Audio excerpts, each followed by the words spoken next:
गजपति जिला गोसाणी ब्लॉक अंतर्गत लावण्यगढ़ अंचल 45 लक्ष ऊर्ध्व टंकार गंजेई पारला अबकारी विभाग पक्षरु धरा जाइथिबा सूचना रही।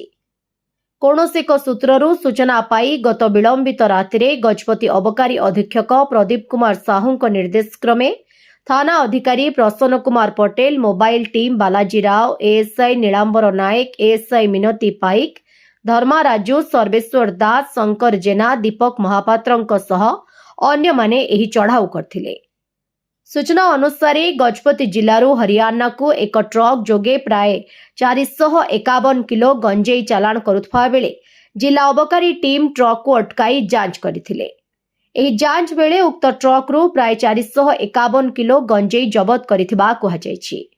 एथिसह एही गंजेई चालाण रे व्यवहृत एक ट्रक जबत करा जायथिबा बेले एहार आनुमानिक मूल्य 32 लाख टंका हेबो बोली सूचना रहिछि। ए संक्रांत रे गजपति जिला आर उदयगिरी ब्लॉक रो सुमेश लिम्मा और जत्रम लिम्मा को गिरफ्त करिथिबा अबकारी विभाग पक्षरु कुहा जायछि।